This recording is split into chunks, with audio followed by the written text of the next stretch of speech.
Hello students, here our next lecture of class 12th chapter 2nd.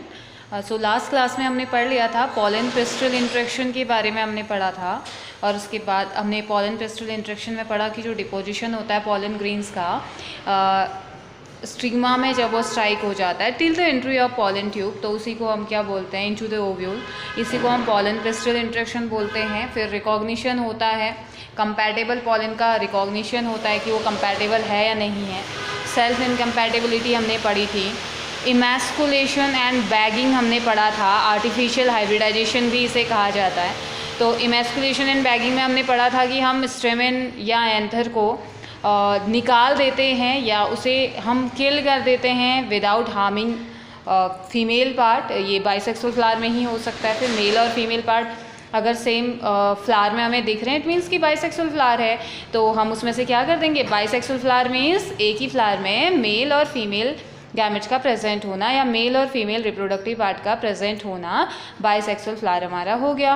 तो इसमें से हम क्या करते हैं, सबसे पहले स्टेमेन को रिमूव कर देते हैं, ठीक है, बिना किसी को हार्म पहुंचाए, यानी कि बिना फीमेल रिप्रोडक्टिव पार्ट को हार्म पहुंचाए। फिर उसके बाद इसी प्रोसेस को हमने आगे बढ़ाया था और हमने कहा कि उसे हम बैग में रख देते हैं फीमेल रिप्रोडक्टिव पार्ट को, बिल्कुल बटर पेपर की हेल्प से, ताकि कोई भी जो फॉरेन पार्टिकल है या अनवांटेड जो पॉलन ग्रेन्स हैं वो आके एक्ट ना कर पाएँ या वो फर्टिलाइजेशन की कोशिश ना करें। उसके बाद नेक्स्ट हमारा आता है फर्टिलाइजेशन। फर्टिलाइजेशन हमने पढ़ा था। फर्टिलाइजेशन में हमने कहा था fusion of male and female gamete to form a diploid zygote. Male और फीमेल गैमेट का फ्यूज़न हो जाना एक डिप्लॉयड जायगोट के फॉर्मेशन के लिए, तो उसी को हम क्या बोल देते हैं, फर्टिलाइजेशन। फिर फर्टिलाइजेशन में हमने अलग अलग टर्म्स हमने पढ़े थे और फिर हमने पढ़ा था growth of pollen tube. Pollen tube की ग्रोथ कैसे होती है,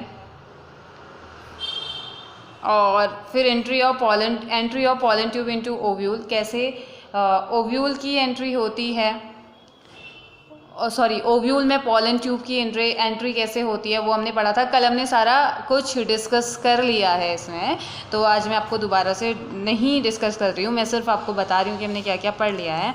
फिर हमने डबल फर्टिलाइजेशन पढ़ा था 1898 में, इसके बारे में बताया गया था। लिलियन नाम का जो फ्लावर था उसमें इसमें पता चला। तो डबल फर्टिलाइजेशन में ऐसे था कि कभी कभी दो मेल गैमेट रेडी हो जाते हैं, दो मेल गैमेट कंपैटिबल हो जाते हैं। नॉर्मली डबल फर्टिलाइजेशन यही है कि दो मेल गैमेट रेडी होते हैं फ्यूज़ करने के लिए, और ओव्यूल एक ही है तो फिर फ्यूज़न एक ही के साथ हो सकता है। तो एक तो फ्यूज़ हो जाता है ओव्यूल के साथ या एग सेल के साथ, दूसरा जो उसमें पोलर न्यूक्लियाई प्रेजेंट रहते हैं, दो पोलर न्यूक्लियाई, उनके साथ फ्यूज़ होकर वो एक ट्रिप्लॉइड का फॉर्मेशन कर लेता है, जो आगे जाके एंडोस्पर्म बनता है, जो कि न्यूट्रिशन प्रोवाइड करेगा, ठीक है, और एक तो जाके जायगोट का फॉर्मेशन कर देता है, ठीक है। तो इतना हमने कल पढ़ लिया था। उसके बाद आज हमने जो पढ़ना है वो है पोस्ट फर्टिलाइजेशन इवेंट्स, यानी कि ये तो हमने फर्टिलाइजेशन तक का टर्म हमने सब पढ़ लिया। फर्टिलाइजेशन तक क्या क्या होता है, क्या हो रहा है, जायगोट बन रहा है, डबल फर्टिलाइजेशन हमने पढ़ लिया है। तो अब जब फर्टिलाइजेशन हो गया है तो फर्टिलाइजेशन के बाद क्या होगा, तो फर्टिलाइजेशन के बाद के जो इवेंट्स होते हैं उसे हम बोलते हैं पोस्ट फर्टिलाइजेशन।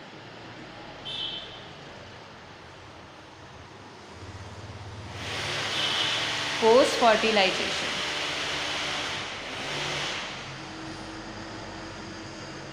ओके। तो पोस्ट फर्टिलाइजेशन में आएगा स्ट्रक्चर एंड इवेंट्स, कौन कौन से इसमें पार्ट लेते हैं या क्या क्या होता है पोस्ट फर्टिलाइजेशन इवेंट में, ये हम पढ़ेंगे, ठीक है।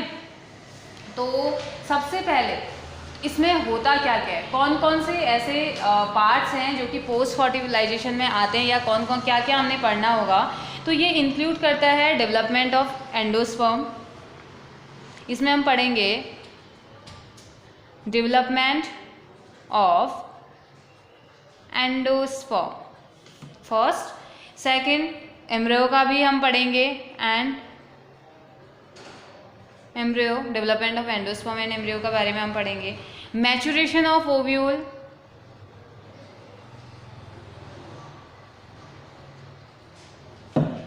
Maturation of ovule into seeds, and ovary किस में कन्वर्ट होती है, फ्रूट्स में। तो कैसे ये मैच्योर होते हैं, ठीक है, कैसे ओव्यूल सीड में कन्वर्ट होते हैं, कैसे ओवरी फ्रूट में कन्वर्ट होती है, ये हमने पढ़ना है। तो ये सारे इवेंट कब होते हैं, जैसे ही डबल फर्टिलाइजेशन होगा वैसे ही ये इवेंट्स होने स्टार्ट हो जाते हैं। तो सबसे पहले अब हम फर्स्ट पढ़ते हैं development of an endosperm. Okay, development of an endosperm ये हम पढ़ते हैं। तो इसमें कौन कौन से स्टेप होते हैं। सबसे पहले जो प्राइमरी एंडोस्पर्म सेल होता है,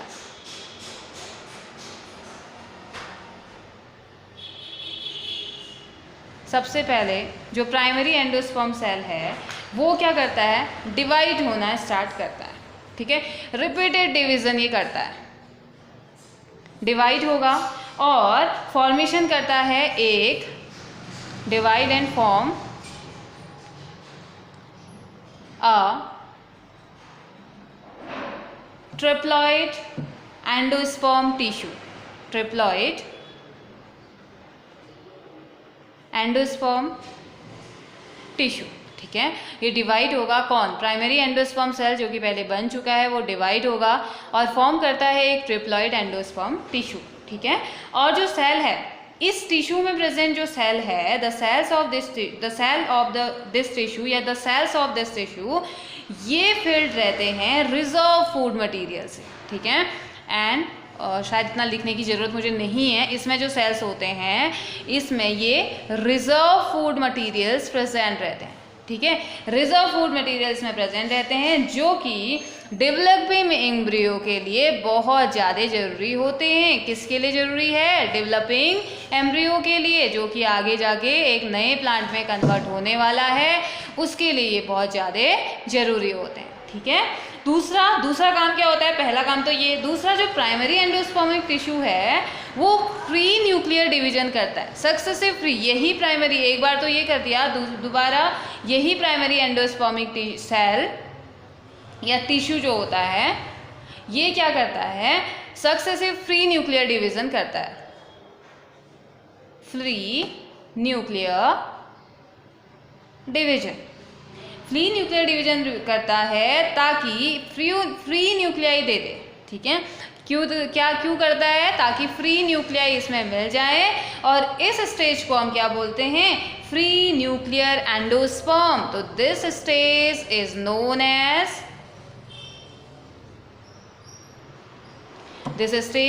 as free nuclear endosperm. Okay, इतना क्लियर हो गया होगा आपको। पोस्ट फर्टिलाइजेशन इवेंट में हम सबसे पहले पढ़ रहे हैं डेवलपमेंट ऑफ एन एंडोस्पर्म। तो प्राइमरी एंडोस्पर्म सेल है वो डिवाइड होता है और फॉर्म करता है एक ट्रिप्लॉइड एंडोस्पर्मिक टिश्यू का, और इस टिश्यू में प्रेजेंट जो सेल्स होती हैं उनके पास रिजर्व फूड मटेरियल होता है जो कि डेवलपिंग एम्ब्रियो के लिए बहुत ज़्यादा इंपॉर्टेंट होता है। तो प्राइमरी एंडोस्पर्मिक टिश्यू ये सक्सेसिव डिवीजन करते हैं, फ्री न्यूक्लियर डिवीजन करते हैं, जिससे कि फ्री न्यूक्लियाई का फॉर्मेशन होता है और इस स्टेज को हम बोलते हैं फ्री न्यूक्लियर एंडोस्पर्म। ओके, तो ये हो गया। उसके बाद वॉल फॉर्मेशन होता है। वॉल फॉर्मेशन होता है पेरीफेरी से, place from the periphery and proceeds toward the centre. Periphery side से होगा और उसके बाद सेंटर तक ये पहुंच जाता है वॉल फॉर्मेशन। और उसके बाद जो एंडोस्पर्म है, वॉल फॉर्मेशन के बाद जो एंडोस्पर्म है वो बन जाता है सेल्यूलर एंडोस्पर्म। ओके, तो ये क्या बन जाता है, सेल्यूलर बन जाता है। ठीक है, तो फिर अब देखिए एक इंटरेस्टिंग चीज, कोकोनट सभी ने देखा है ना, कोकोनट वाटर भी पिया होगा बहुत सारे लोगों ने आप में से। तो देखो जो कोकोनट वाटर होता है ना, कोकोनट वाटर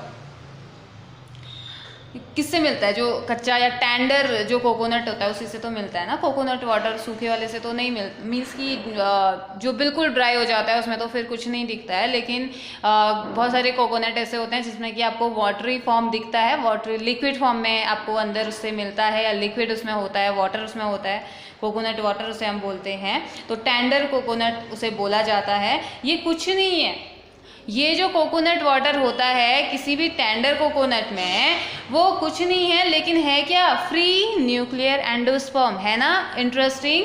तो कोकोनट वाटर में प्रेजेंट जो वाटर है उसे क्या बोलते हैं, वो क्या है कोकोनट का, फ्री न्यूक्लियर एंडोस्पर्म,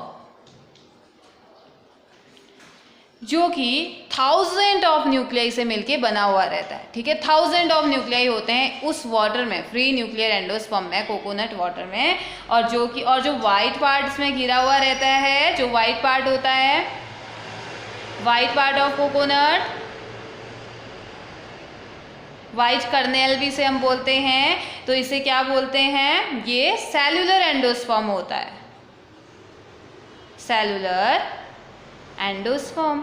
यानी कि वॉल फॉर्मेशन के बाद बना हुआ जो पार्ट होगा, सेलुलर पार्ट, वो तो वाइट पार्ट होगा। और जिससे पहले वाले स्टेप में जो बना था, प्राइमरी एंडोस्पर्मिक टिश्यू से मिलके जो बना हुआ होगा, फ्री न्यूक्लियर डिवीजन जिसमें हुए थे, वो वाटर वाला पार्ट उसका है, ठीक है। तो है ना कोकोनट वाला इंटरेस्टिंग कि जो वाटर, कोकोनट वाटर जिसको हम कोकोनट वाटर बोलते हैं, वो एक्चुअल में होता क्या है, फ्री न्यूक्लियर एंडोस्पर्म होते हैं। और जो वाइट पार्ट होता है कोकोनट का, खाने वाला जो पार्ट होता है, उसे सेलुलर एंडोस्पर्म कहा जाता है, ठीक है। तो ये तो आ गया एक बहुत ही इंटरेस्टिंग फैक्ट। अब दूसरा हमारा आता है फर्स्ट डेवलपमेंट ऑफ एंडोस्पर्म, तो हमने पढ़ लिया एंडोस्पर्म कैसे डेवलप हो रहा है। सेकंड अब हम पढ़ेंगे डेवलपमेंट ऑफ एम्ब्रियो,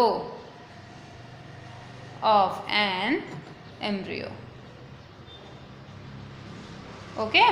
तो अब क्या है, जो फर्स्ट स्टेज है डेवलपमेंट की, जो फर्स्ट स्टेप है डेवलपमेंट की, वो क्या होती है, जायगोट। सबसे पहले जायगोट बनता है, फिर ये प्री डिटरमाइंड मोड में रहता है, मींस की the first stage in the development of a plant zygote का जो बनने की जो फर्स्ट स्टेप होती है ना, फर्स्ट स्टेप जो होता है वो प्री डिटरमाइंड मोड में होता है। Pre determined mode of development उसे हम बोलते हैं, और उस प्रोसेस को हम बोलते हैं एम्ब्रायोजेनी, एम्ब्रायोजेनी, ठीक है।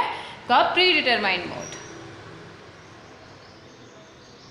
प्री डिटरमाइंड मोड, ठीक है।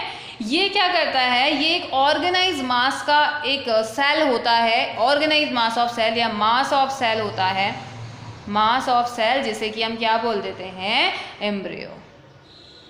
पहले प्री डिटरमाइंड मोड में होगा, एम्ब्रायोजेनी से हम बोलते हैं। ये आगे जाके क्या देता है, एक ऑर्गेनाइज मास का सेल देता है, जिसे हम एम्ब्रायो बोलते हैं, और जिसके पास पोटेंशियलिटी होती है। इस एम्ब्रियो के पास पोटेंशियल है कि ये आगे जाके किस में कन्वर्ट हो जाए, एक नए प्लांट में कन्वर्ट हो जाए, ठीक है। तो ये बहुत सारे जायगोट या मोस्ट जायगोट डिवाइड होते हैं only after certain amount of endosperm is form. तो थोड़ा सा भी अगर एंडोस्पर्म फॉर्म हो गया तो कुछ जायगोट ऐसे होते हैं, या बहुत बार ऐसा होता है जायगोट में कि वो डिवाइड होना स्टार्ट कर देते हैं, ताकि अगर उनको ये पता चल गया ना कि इस एंडोस्पर्म से उनको सफिशिएंट अमाउंट में अगर न्यूट्रिशन उसको मिलने वाला है, मींस कि सफिशिएंट अमाउंट में उसे फूड मिलेगा, उसे जो जो चाहिए एनर्जी मिलेगी, ऑर्गेनेल्स उसे सब मिलने वाले हैं सफिशिएंट अमाउंट में, तो थोड़ा सा भी एंडोस्पर्म उसे मिल रहा है, अगर उसमें पोटेंशियल लग रहा है, उसे किसको, इस एम्ब्रियो को अगर लग रहा है कि मिलेगा उसे न्यूट्रिशन, तो वो क्या करता है, धीरे धीरे धीरे धीरे करके आगे डिवीजन करता है और एम्ब्रियो का फॉर्मेशन कर देता है, ठीक है। मींस कि जायगोट क्या करेगा, डिवाइड होगा, अगर उसे एंडोस्पर्म मिल रहा है, सफिशिएंट अमाउंट में एंडोस्पर्म मिल रहा है, उसे लग रहा है कि जितना भी एंडोस्पर्म बना हुआ है वो उसे सफिशिएंट अमाउंट में न्यूट्रिशन देगा, तो वो क्या करता है, सीधे अल्टीमेटली फॉर्म कर देता है या डेवलप करना स्टार्ट कर देता है एम्ब्रियो का, ठीक है। अगर मेजोरिटी की बात करें, एंजियोस्पर्म में अगर मेजोरिटी की बात करें, तो जो जायगोट होता है वो asymmetric mitosis division most of the angiosperm में, ठीक है, सभी में नहीं बोलेंगे लेकिन मेजोरिटी रहती है, जो जायगोट होता है वो डिवाइड होता है एसिमेट्रिक माइटोसिस डिवीजन, और जनरेट करता है 2 सेल्स को, जनरेट करता है 2 सेल्स को। अब ये 2 सेल क्यों बनाता है, इन 2 सेल्स की क्या ज़रूरत है, क्या ज़रूरत थी ऐसी कि उसको 2 सेल बनाने पड़े, ठीक है, मेन तो हमने यही पढ़ना है। तो 2 सेल बनते हैं, एक तो थोड़ा सा बड़ा, मान लो ये 2 सेल हैं, एक सेल थोड़ा सा बड़ा बन गया, एक सेल थोड़ा से छोटा बन गया, ठीक है। तो आखिर क्या जरूरत है एम्ब्रायो के डेवलपमेंट में जायगोट को 2 सेल बनाने की? तो एक जो सेल होता है, जो छोटा वाला जो डॉटर सेल, अब इन्हें सेल नहीं, अब इन्हें क्या बोल देंगे? डॉटर सेल बोल देंगे। 2 डॉटर सेल का फॉर्मेशन यहाँ पे होता है। तो जो स्मॉलर डॉटर सेल है विथ डेंस साइटोप्लाज्म, तो ये जो स्मॉलर डॉटर सेल होती है ना, डेंस साइटोप्लाज्म के साथ ये होती है, डेंस साइटोप्लाज्म के साथ होती है, जो कि मोस्ट इम्पोर्टेंट, जो कि चैलेजल एंड में प्रेजेंट रहती है, चैलेजल पोल में प्रेजेंट रहती है। इसे टर्मिनल सेल और एपिकल सेल और एम्ब्रायोनल सेल भी कहा जाता है। इसे टर्मिनल सेल, एपिकल सेल और एम्ब्रायोनल सेल भी कहा जाता है। ओके, इतना आ गया ना समझ में? डेवलपमेंट ऑफ एम्ब्रायो को हम बोलते हैं एम्ब्रायोजेनी। एम्ब्रायोजेनी एक प्री डिटरमाइंड मोड होता है। इसमें सेल मास ऑफ सेल बनता है, जिसे कि हम एम्ब्रायो बोलते हैं, और इस एम्ब्रायो के पास पोटेंशियलिटी है कि आगे जाके प्लांट बने। तो अब होता क्या है फिर, जब जायगोट डिवाइड हो रहा होता है, क्योंकि एम्ब्रायो का फॉर्मेशन अभी नहीं हुआ है, तो जायगोट डिवाइड हो रहा है और एसिमेट्रिक माइटोसिस डिवीजन कर रहा है। तो उस टाइम पे, और ये एम्ब्रायो का डेवलपमेंट कब होता है? जब इसे लगता है कि जो एंडोस्पर्म है वो सफिशिएंट अमाउंट में इसे न्यूट्रिशन देगा, तो एम्ब्रायो डेवलप होना स्टार्ट हो जाता है। जायगोट डिवाइड करता है एसिमेट्रिक माइटोसिस डिवीजन को, जिसमें 2 सेल का फॉर्मेशन होता है। एक daughter cell, smaller daughter cell, एक लार्जर डॉटर सेल। तो जो स्मॉलर डॉटर सेल होती है उसके पास डेंस अमाउंट में साइटोप्लाज्म होता है। कहाँ प्रेजेंट रहता है? सबसे ज़्यादा इंपॉर्टेंट यही है कि प्रेजेंट कहाँ होता है? चैलेजल पोल में। तो इसे टर्मिनल, एपिकल और एम्ब्रायोनल सेल भी हम कहते हैं। ठीक है। दूसरा जो इससे थोड़ा सा बड़ा सेल होता है या बड़ी डॉटर सेल जो है वो कहाँ होती है? माइक्रोपाइलर एंड की तरफ। ऑब्वियस सी बात है, एक अगर चैलेजल एंड की तरफ है तो दूसरी कहाँ होगी? दूसरी माइक्रोपाइलर सेल की तरफ या माइक्रोपाइलर एंड की तरफ होगी, है ना, माइक्रोपाइलर एंड की तरफ होगी। तो इसे क्या बोलते हैं? Basal cell. बड़ी सेल को माइक्रोपाइलर एंड की तरफ होती है और इसे हम क्या बोल देते हैं? बेसल सेल बोलते हैं। ये सेल डिवाइड होता है और सस्पेंसर सेल का फॉर्मेशन करता है। ट्रांसवर्सली डिवाइड होगा, ये सेल डिवाइड होता है और सस्पेंसर सेल का, और जो सेल बनेगी इससे उसे हम सस्पेंसर सेल बोल देंगे। ठीक है। अभी आपको कुछ नहीं करना है, आपने ये याद रखना है कि जो बड़ी वाली डॉटर सेल है वो माइक्रोपाइलर एंड की तरफ होती है, इसे बेसल सेल कहा जाता है, और जब ये डिवाइड होती है तो सस्पेंसर सेल का फॉर्मेशन करती है। ठीक है। अब ये क्या करते हैं? जो जायगोट होता है वो आगे जाके प्रो एम्ब्रियो का फॉर्मेशन करेगा, है ना, प्रो एम्ब्रियो का फॉर्मेशन करता है और धीरे धीरे फॉर्मेशन करेगा globular, heart shape mature embryo का। ठीक है। इन्हीं सेल की हेल्प से आगे जाके ग्लोबुलर और हार्ट शेप्ड मैच्योर एम्ब्रियो का फॉर्मेशन ये दूसरी वाली सेल हमारी करती है। ठीक है।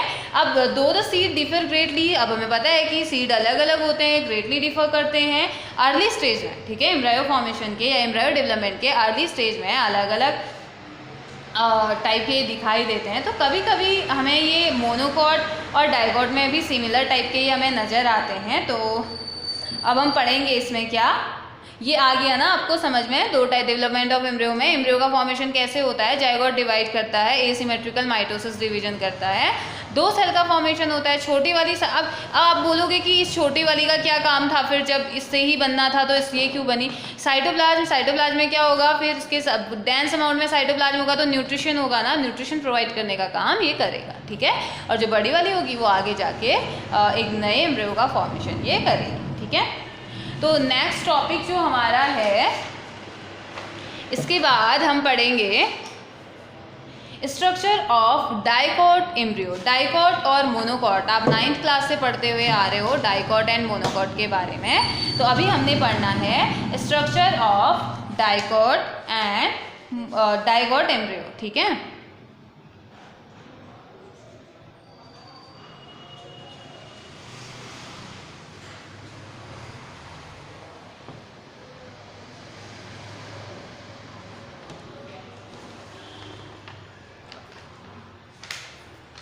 तो देखो अब इसमें क्या होता है, एक टिपिकल डाइकोटिलिडन एम्ब्रियो की अगर हम बात करें तो इसके पास क्या होते हैं? ये कंसिस्ट करता है एम्ब्रायोनिकल एक्सिस को। ठीक है, एक्सेस इसके पास होते हैं। और टू डाइकोटिलेडन क्यों कहा गया उसे, डाइकोट क्यों कह रहे हैं, क्योंकि 2 कॉटिलेडन इसके पास प्रेजेंट है। 2 कॉटिलेडन्स की प्रेजेंस की वजह से इसे क्या कहा जाता है, डाइकोटिलेडन, क्योंकि डाई मीन्स 2 होता है ना। तो जो process the portion of embryonal axis above the level of cotyledon is the epicotyl. मान लो अगर ये कॉटिलेडन है, इसके अपर लेवल पे अगर आप अपर लेवल की बात कर रहे हैं, इस एम्ब्रायोनियल एक्सेस की आप बात कर रहे हैं, तो इसे हम बोल देंगे एपिकॉटिल। ओके, जो आगे जाके ये एपिकॉटिल, मेन आपको ये समझना है कि ये एपिकॉटिल टर्मिनेट हो जाता है स्टेम टिप में, स्टेम टिप, और इसे प्लूमिले भी बोला जाता है ना, स्टेम टिप में ये कन्वर्ट हो जाता है। ओके, नेक्स्ट जो सिलेंड्रिकल पोर्शन होगा, यहाँ पे जो सिलेंड्रिकल पोर्शन होगा below the level of cotyledon, cotyledon के लेवल से नीचे जो सिलेंड्रिकल पोर्शन आपको नजर आएगा, वो सिलेंड्रिकल पोर्शन को हम क्या बोल देते हैं, हाइपोकॉटिल। यानी कि हमें 2 चीजें मिलती हैं, एक एपिकॉटिल, दूसरा हाइपोकॉटिल। एपिकॉटिल तो टर्मिनेट हो जाता है स्टेम टिप में या प्लूमिले में, दूसरा अब हाइपोकॉटिल क्या करता होगा, फिर ये किस में टर्मिनेट होता है, ये टर्मिनेट हो जाता है रेडिकल्स और रूट टिप, वो स्टेम टिप बना देता है। और ऊपर वाला स्टेम, ऊपर होती है ना स्टेम, आप ऐसे याद कर सकते हैं, स्टेम ऊपर होती है तो ऊपर स्टेम टिप बना देता है ऊपर, यानी कि कॉटिलिडन के अबव लेवल वाला जो पार्ट है एपिकॉटिल, वो स्टेम टिप बनाता है, और लोअर लेवल का जो सिलेंड्रिकल पार्ट है उसे हाइपोकॉटिल बोल देते हैं, और वो रूट टिप का फॉर्मेशन करता है, ठीक है, या रेडिकल का फॉर्मेशन वो करता है। ओके, तो जो रूट टिप है वो कवर्ड रहती है रूट कैप से, ठीक हो गया, जो रूट टिप है ये कवर्ड रहेगी, covered with a root cap. अब इसके एग्जाम्पल कौन कौन होते हैं, ठीक है, आपका एग्जाम्पल होता है मैंगो, मैंगो डाइकोटिलेडन होता है, एप्पल, रेडिश, रोज एक्सेट्रा, ये सभी इसके एग्जाम्पल है, ठीक है। स्ट्रक्चर ऑफ डाइकोटिलेडन हमने पढ़ा। फिर आता है स्ट्रक्चर ऑफ मोनोकॉट एम्ब्रियो। अब इसके डाइकोट का एम्ब्रियो तो कुछ इस तरीके से था कि एपिकॉटिल वाला पार्ट स्टेम टिप बना देगा, हाइपोकॉटिल वाला पार्ट रूट टिप बना देगा। तो अब स्ट्रक्चर ऑफ मोनोकॉट, अगर मोनोकॉट की बात करें तो मोनोकॉट में क्या होता होगा, स्ट्रक्चर ऑफ मोनोकॉट एम्ब्रियो। तो जो मोनोकॉट है, एक ही जाहिर सी बात है, इसके पास 2 कॉटिलिडन है, हमने इसे डाइकोटिलिडन बोला, तो एक होगा तो मोनोकॉट बोलेंगे, तो ओनली 1 कॉटिलिडन इसके पास प्रेजेंट है, 1 एंड लेटरल साइड में ऑफ एम्ब्रायोनियल एक्सेस में ही प्रेजेंट रहता है। तो इस कॉटिलिडन को, जो कि एम्ब्रायोनियल एक्सेस के लेटरल साइड में प्रेजेंट रहता है, इसे हम बोलते हैं स्क्यूटेलम। ओके, स्क्यूटेलम इसे हमने बोल दिया। एट द लोअर एंड, अब लोअर एंड में क्या होता है, जो एम्ब्रायोनियल एक्सेस है इसके पास क्या होते हैं, रेडिकल एंड रूट कैप होते हैं, जो कि अनडिफरेंशिएटेड शीट में प्रेजेंट रहते हैं, ठीक है, लोअर एंड में, ठीक है, लोअर एंड में इसी मोनोकॉट एम्ब्रियो के लोअर एंड में क्या रहता है, अनडिफरेंशिएटेड शीट्स प्रेजेंट रहती है, जो कि रेडिकल और रूट कैप की होती है, ठीक है, उसे हम बोल देते हैं coleorhiza. Second term is coleorhiza. Okay, scutellum कौन सा पार्ट है, एम्ब्रायोनियल एक्सेस में जो प्रेजेंट हमारा कॉटिलिडन है उसे स्क्यूटेलम हमने बोल दिया। और इस लोअर एंड जो होता है एम्ब्रायोनियल एक्सेस के पास, इस लोअर एंड में, एम्ब्रायोनियल एक्सेस के लोअर एंड में इसके बाद radicle and root cap enclose रहती हैं एक अनडिफरेंशिएटेड शीट में, उसे हम कॉलियोराइजा बोलते हैं।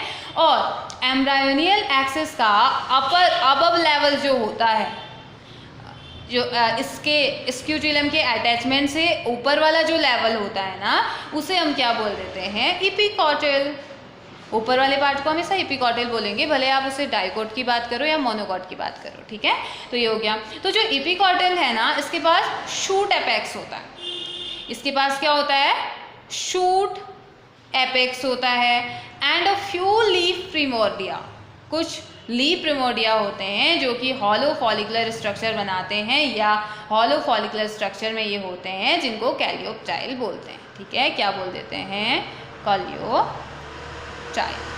ओके तो ये तो हमारा मोनोकॉट का था।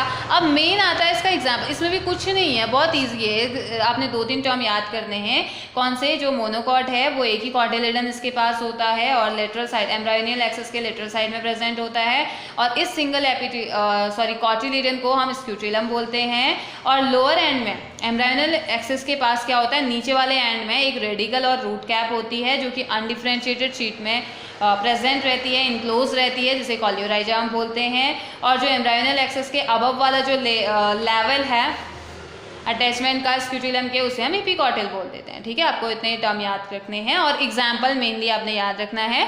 तो एग्जाम्पल है ग्रास, बनाना, यस बनाना इसका एग्जाम्पल होता है, प्लम और बैम्बू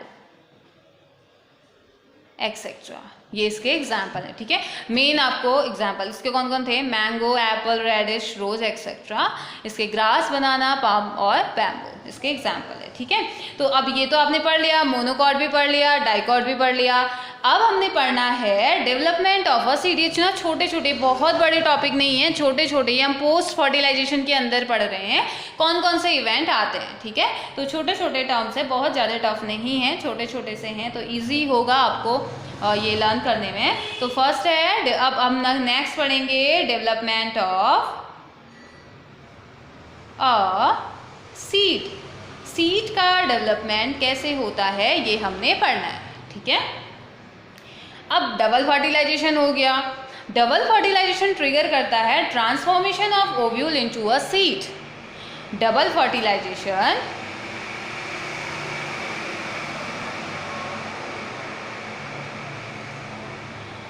ये ट्रिगर करता है ट्रांसफॉर्मेशन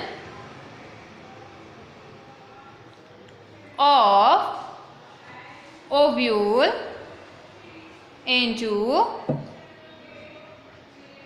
अ सीड।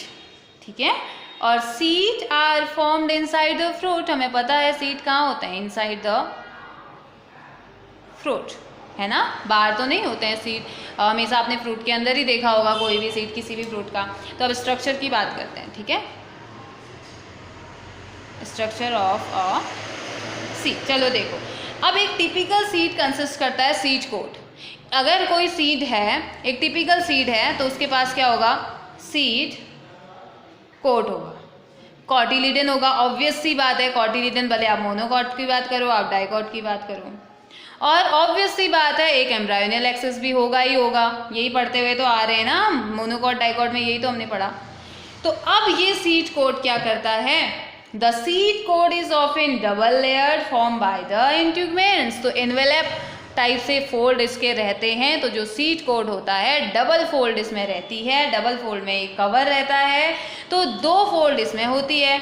आउटर वाली जो फोल्ड है, आउटर वाला जो इंट्यूगमेंट है, वो तो सीड कोट का फॉर्मेशन करता है, जिसे हम टेस्टा बोलते हैं।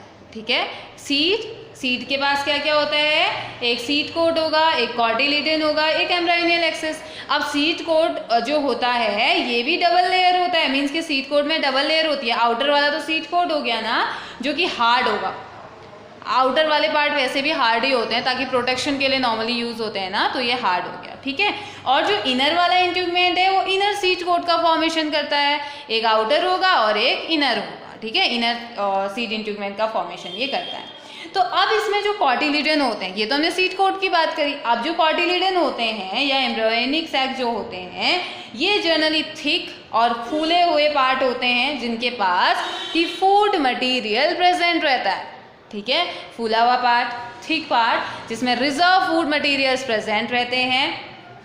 और माइक्रोपाइलर जो पार्ट है, माइक्रोपाइलर जो पोल है, वो क्या रहता है, स्मॉल ओपनिंग इसके पास अभी भी रहती है। माइक्रोपाइलर एंड हमने जब देखा था तो हमने पढ़ा था ना, इसमें स्मॉल ओपनिंग होती है, तो micropylar remains as a small opening found on the seed. ठीक है, on the seed coat, sorry. तो सीड कोट में जो स्मॉल ओपनिंग मिलती है वो अभी भी होगा, जो आगे जाके फैसिलिटेट करेगा कि वाटर और ऑक्सीजन जा पाए सीड में।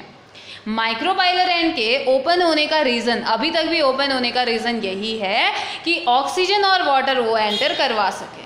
ठीक है, ये सीड कोट।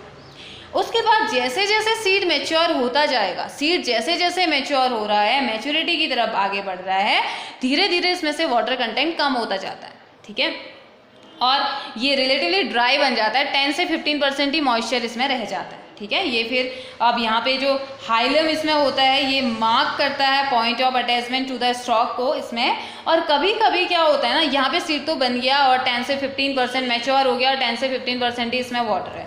कभी कभी क्या होता है कि कुछ मेटाबॉलिक एक्टिविटी एम्ब्रियो में स्लो हो जाती है, बहुत धीमी हो जाती है, तो ये सीड क्या हो जाता है, स्टेट ऑफ इनएक्टिविटी में आ जाता है। और आपको पता है आपने state of inactivity 10th class में पढ़ा है, लेकिन दूसरे नेम से पढ़ा है। इनएक्टिव तो आपने पढ़ा था, तो आपको शायद ध्यान आ गया होगा, स्टेट ऑफ इनएक्टिविटी हम बोलते हैं सीड डोरमेंसी को, पढ़ा था ना सीड डोरमेंसी। तो सीड डोरमेंसी कौन सी कंडीशन होती है जहाँ पे उस सीड को फेवरेबल इन्वायरमेंटल कंडीशन ना मिलने की वजह से वो प्लांट में कन्वर्ट नहीं हो पाता है, लेकिन जैसे कोई सीड आपने फेंका है तो वो वैसा ही रहा, लेकिन आप कुछ दिनों बाद देखते हो बारिश हुई या एक अच्छा सा मॉइस्चर, नमी अगर मिल गई ज़मीन में मिक्स हो गई, उस सीड को मिल गई, तो थोड़े दिनों बाद हम देखते हैं कि वो एक छोटे से प्लांट के फॉर्म में सीडलिंग्स उसमें निकल आए। तो यस, वही होती है उसकी फेवरेबल कंडीशन, उसको न्यूट्रिशन मिला, उसको वाटर मिला, तो उसने ग्रो करना स्टार्ट कर दिया। तो कभी कभी मेटाबॉलिक एक्टिविटी कम होने की वजह से या स्लो हो जाने की वजह से सीड अपनी इनएक्टिव स्टेट में आ जाता है, जिसे हम सीड डोर्मेंसी कहते हैं। और जब भी फेवरेबल कंडीशंस उनको मिलेंगी, जब भी अवेलेबल होगी फेवरेबल कंडीशन, वो सीड क्या हो जाता है, डेवलप हो जाता है किसमें, एक प्लांट में। ओके, इतना आ गया ना समझ में। तो अब एक और छोटा सा टॉपिक है हमारा इसी में, types of seed. Okay, types of seed हम पढ़ेंगे। तो अगर हम प्रेजेंस एंडोस्पर्म के प्रेजेंट होने या एब्सेंस होने के बेसिस पे बात करते हैं, तो जो सीड होता है वो कितने टाइप का होता है ये हमने पढ़ना है, ठीक है। प्रेजेंस और एब्सेंस ऑफ एंडोस्पर्म के बेसिस पे, ठीक है। क्या पढ़ना है, types of seed. Okay, depending upon the presence or absence of endosperm, the seed having copious amount of endosperm tissue are called albuminous seed. एक तो क्या हो गए फिर, albuminous seed, albuminous seed जिसमें कि एंडोस्पर्म है। एंडोस्पर्मिक सीड बोल दो सीधे सीधे, है ना, इजी हो जाएगा। अब इसके एग्जाम्पल, मेन तो है एग्जाम्पल लर्न कर दें। एग्जाम्पल बहुत इजी, वीट, मेज, कैस्टर, कोकोनट, सनफ्लावर एक्सेट्रा, ये इसके सभी एग्जाम्पल होते हैं किसके, एल्ब्यूमिनियस सीड के, यानी कि जिनके पास एंडोस्पर्म होता है। और कोकोनट तो अभी पढ़ा था हमने, है ना। और दूसरा, and the seed in the endosperm is used up, जो कि यूज हो गया पहले ही, अब नहीं है, उसे नॉन एल्ब्यूमिनियस बोल देंगे। एक तो एल्ब्यूमिनियस सीड होते हैं, दूसरे नॉन एल्ब्यूमिनियस सीड हो गए। Okay, non albuminous seed. तो नॉन एल्ब्यूमिनियस सीड जैसे example bean, pea and groundnut. Beans, pea and groundnut, ठीक है। ये इसके एग्जाम्पल है जहाँ पे एंडोस्पर्म नहीं है, एंडोस्पर्म नहीं है, ठीक है, एंडोस्पर्म यूज हो चुका है, ठीक है। तो कुछ सीड ऐसे होते हैं जो कि न्यूसेलस में ही रह जाते हैं, या न्यूसेलस वाली कंडीशन में ही रह जाती हैं, या in some seeds remain of the nucellus, जिसमें न्यूसेलस रह जाता है, उनकी प्रेजेंस वह या न्यूसेलस प्रेजेंट ही रह जाता है उसमें, तो उसको हम पेरिस्पर्म बोल देते हैं। जैसे ब्लैक पेपर एक पेरिस्पर्म होता है, रिमेन ऑफ न्यूसेलस, ठीक है। एग्जाम्पल क्या हो गया इसके, ब्लैक पेपर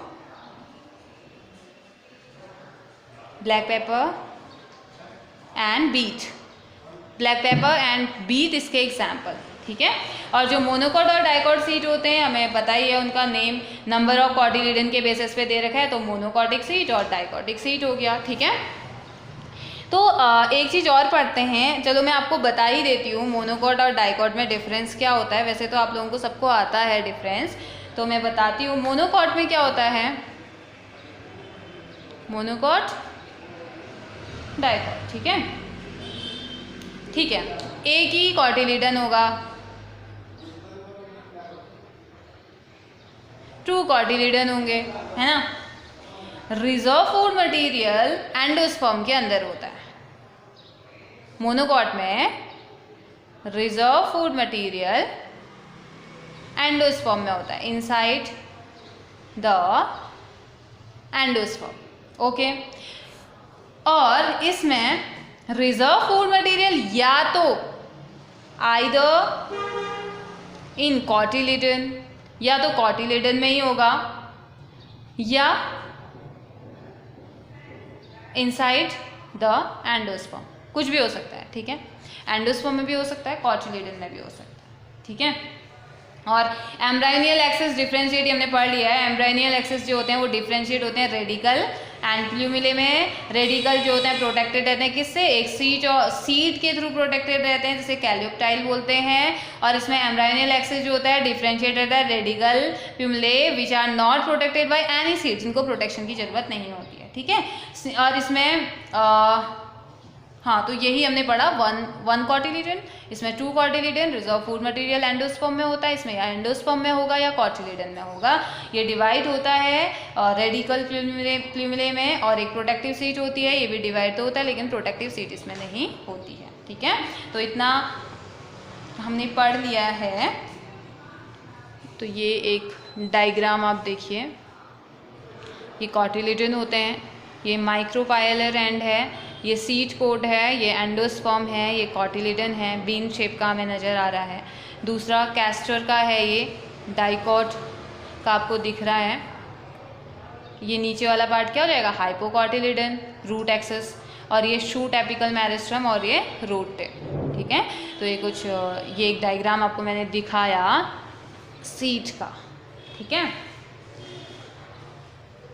अब आता है एडवांटेज ऑफ सीड। सीड के फायदे क्या हैं, एडवांटेज ऑफ सीड, ठीक है। तो अब सीड क्या है, फिर हमें पता ही है, आप तो इजीली आंख बंद करके भी इसे बता सकते हैं। They are the basis of our agriculture, agriculture का बेसिस है। अगर सीड ही नहीं मिलेंगे, हमें गेहूं के सीड नहीं मिलेंगे, धान के यानी कि राइस के, पैडी के, मेज के सीड नहीं मिलेंगे, तो फिर कैसे आगे एग्रीकल्चर होगा, है ना। और जो स्टोर फूड होता है सीड में, वो सपोर्ट करता है growth of seed till they became nutritionally independent. तो जब तक न्यूट्रिशनली इंडिपेंडेंट कोई प्लांट नहीं हो जाता, तब तक सीड उसे सपोर्ट करता है, ठीक है। सीड एडेप्टिव होते हैं सीड डिस्पर्सल के लिए to form a new plant colony, ठीक हो गया, न्यू प्लांट कॉलोनी का फॉर्मेशन ये करते हैं। These can be stored for longer time as food sources. Food sources के कंपैरिजन में आप एक रोटी बना के रख दो, रोटी आपकी एक दिन में ख़राब हो जाएगी, अगले दिन ख़राब हो जाएगी। लेकिन अगर वही गेहूं को आप गेहूं के सीड्स को अगर आप कितने टाइम तक भी रखें ना, 6 महीने 7 महीने तक, तब भी वो ठीक रहता है, अगर आप प्रॉपर केयर के साथ उसे रख रहे हैं तो, है ना। तो दूसरा, सीड जो होते हैं प्रोडक्ट होते हैं सेक्सुअल रिप्रोडक्शन के, so they provide genetic recombination, genetic information हमें मिलती है ना। तो ये तो था हमारा पोस्ट फर्टिलाइजेशन इवेंट में, हमने सीड तक हमने पढ़ लिया। तो नेक्स्ट लेक्चर में हम पढ़ेंगे फॉर्मेशन ऑफ फ्रूट, और आई थिंक नेक्स्ट लेक्चर हमारा लास्ट लेक्चर होगा इस चैप्टर का, ठीक है। ये चैप्टर हमारा कंप्लीट हो जाएगा। तो आई होप कि आप लोग पढ़ रहे हैं, आप लोगों को समझ आ रहा है। अगर आपको समझ में नहीं आता है तो आप कांटेक्ट कर सकते हैं, आप पूछ सकते हैं। तो अभी के लिए इतना पढ़िए आप आज के लिए, और हमारे कल के लेक्चर में या नेक्स्ट लेक्चर में हमारा ये चैप्टर कंप्लीट हो जाएगा, ठीक है। Have a nice day.